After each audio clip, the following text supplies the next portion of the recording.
Kinuwento niya sa akin 'to na malapit na ako ma-ordain sa seminaryo maging pare, no? Sabi niya na wala na siyang mapuntahan at parang kinakapos siya, 'di ba, 'pag heart enlargement siya laging pagod. Tama. Punta siya sa doktor, sabi kailangan ma-treat ito. Mahal ang paggamot. So, ang ginawa ng mother ko ay nag-devote siya ng Quiapo. Punta ng Quiapo, nagdasal. Tapos yung pala, ang tagal na niyang lumukod doon, nagdadasal. Para siguro yung ano ba yun, minsan may katikatical moment yung tawagin, no? Pagdarasal niya, nag-block up daw lahat. Anong kita lang niya raw yung Black Nazarene. Tapos yung Black Nazarene, nire-reach out yung puso niya. Nung hinawakan yung puso niya, tapos may parang biglang parang siya naligo ng malamig na tubig. Yung pala may gumigising na sa kanyang ali habang nasa... hinimatay siya. Nagtatrans siya. Tignan, nakaluhod siya. Pero hindi siya nag-trans siya. Hindi siya naman nahimatay. Pero yung nakita pansin daw kasi yung tulo yung pawis niya, sobrang tulo na. Tapos parang nagdi-drip na sa baba. Tapos yung titingnan nung ali yung katabi niya, ano ka ba? Okay ka ba? Ganon. Yun na, yung time na yun na nahimasmasal na siya, yung pakiramdam niya na dating hirap siya huminga, na parang mabigat, biglang magaan na. Tapos parang, alam mo yung parang gumaling na. So, yung ginawa ng mother ko, nagbumalik doon sa doktor. Sinek uli yung heart niya. Yung select yung heart niya, parang puso raw ng bata ang nangyari, no? Parang ganon. Miracle. Maraming stories kaya maraming devotee ang Quiapo kasi talaga miraculous, no? So, kaya blessed are the poor. Kaya mga poor, gustong-gusto talaga ni Lord, no? Dahil yung 100% yung entrustment, pinagbigyan yung prayer niya, gumaling siya. Nice. Tapos, ang dito, yung kicker dito, sabi ng mother ko, na, siyempre, nagdasal siya, no? Siyempre, pag nagdasal, may mga may offer, may condition, no? Yung mga bata pa kami noon. Sabi ng mother ko, pagalingin niyo po ako, pong Nazareno, dahil malilit pa yung mga bata, yung anak ko, gusto ko pa makita silang lumaki, maalagaan. Right. Kung pagagalingin niyo ako, i-offer ko yung isa kong anak, pagpapariin ko. Ako pa lang sinaklipas. Ito pala yung alay. Kaya inaalala ko niya, tanong mo sa akin, vocation story. Bigla ako na lang kasi na gusto magpare. Gusto mo na mag-iisip na elementary ka pa lang, gusto mo na magpare, hindi mo alam pinapasok mo. Biglang nagkaroon lang na, ako naniniwala, baka connected to. Kasi nung bata pa ako, nung nagdasal yung mami kong yun. Nagkaroon ka na ng desire. Nagkaroon ako ng desire na magpare. Pero wala siyang binabanggit sa'yo. Uy, manak, magpari ka, ganyan. Walang ganon. Pero masaya siya dahil may pagka-religious yung mother side ko. Muntik na nga siya mag-madre. Hindi lang nakilala yung father ko. Sinasama niya rin ako lagi sa Quiapo, no? Para magdasal doon, bata pa ako. Iyon, kaya pala, nakwento niya sa akin to, nasa seminaryo na ako Parang sinasabi na, kaya pala ako magpapare dahil sa'yo. Naniniwala ako yung parent talaga laki na influence sa anak nila, no? Spiritual authority, sabi mo. Authority, yung mga ganung bagay. Lagi ko sinishare yan, no? Lalo na sa devotion. Sa Nazareno. Wow, so Prada ka pala ng mahal na pong Nazareno. In a way. Nag-testimony na ba mother mo dun? Ay, hindi pa. Nung Alam mo, Black Nazarene Feast Day? Hindi siya lahi kami na mahihain. Actually, ayaw ko nga sana magpa-interview sa iyo Tsaka sa iba, no? Kaso, out of obedience, yung follow the bishop, I follow our chief exorcist, Father Sakia. Kaya, napapa-interview ng ganito. Wow, thank you, Father.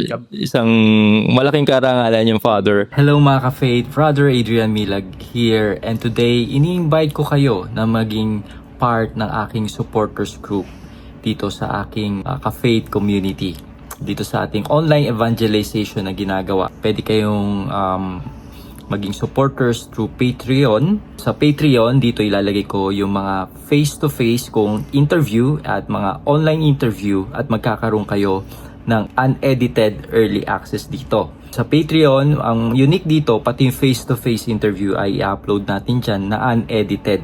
Para maka-join kayo, ay ilalagay ko yung link dito somewhere here or sa description kung paano kayo maka-join sa ating supporter sa Patreon. And sa YouTube, mas lower cost yung babayaran nyo dito, pero magkakaroon din kayo ng early access dito sa YouTube pag naging supporters ko kayo dito sa mismong YouTube channel, naging member kayo dito, ay magkakaroon kayo ng access sa mga online interview. Ayan, mismong live interview, ma-access nyo yan for members only. Pero may catch din sa YouTube. Kung after ko nang ma-edit yung mga face-to-face kong interview, bago ko siya i-upload sa YouTube, ay magkakaroon ng access yung for members only.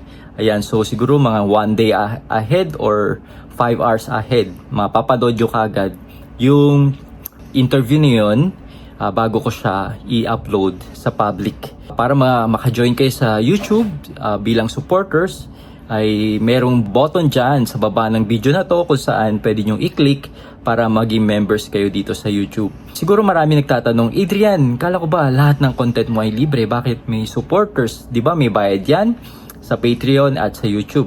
Yes, tama po kayo. Marami po ako na encounter na mga nagme-message kung saan daw nila pwedeng mapanood yung naging interview ko. After ko ma-announce, kunyari na-interview ko si Father Chad Ripperger, so marami na po kagad naghahanap. Pero imposible po natin magawa yon. So kailangan po nating i-edit yan, pagandahin, bago natin upload sa ating platform, sa ating mga social media platform. So sa mga taong gustong-gusto, atat na makapanood ng early access unedited, ay ina-upload ko siya sa Patreon at sa YouTube. So, pwede nyo siyang mapanood dyan. Yun yung benefit nun kung talagang gusto nyo siyang mapanood kaagad. Pero, hindi lang yun ang catch. Pag naging member kayo ng ating supporters group, ay matutulungan nyo ko dito sa ating online evangelization na ginagawa. Yes, libre nyo siyang nakukonsume sa ating YouTube channel at sa mga iba pang nating mga social media platform.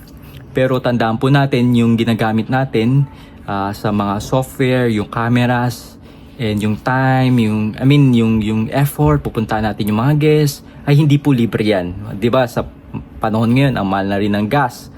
Pamasahe, anything na binibigay natin sa mga guests, ay may cost po lahat ng yan.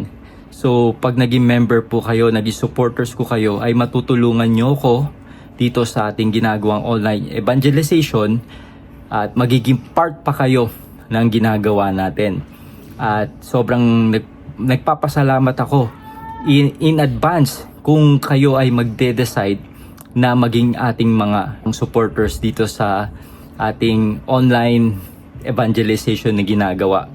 And alam naman natin na itong laban na to is a spiritual battle, na dito sa online ang dami ng mga fake news, mga maling balita, maling information dito sa social media, ay nilalabanan natin itong mga diabolic influence nito for giving you a solid Catholic content na na-interview natin na ating mga guests. Ipagdasal nyo, ipag-pray nyo kung kayo ba ay tinatawag ni Lord na maging supporters ko dito sa ating ka-faith community.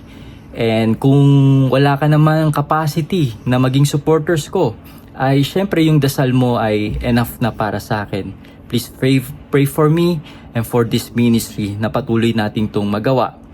Kaya mga ka-faith, kung gusto nyo pong maging part ng ating supporters group, i-click nyo lang yung link sa Patreon at yung button dito sa YouTube. So thank you and God bless.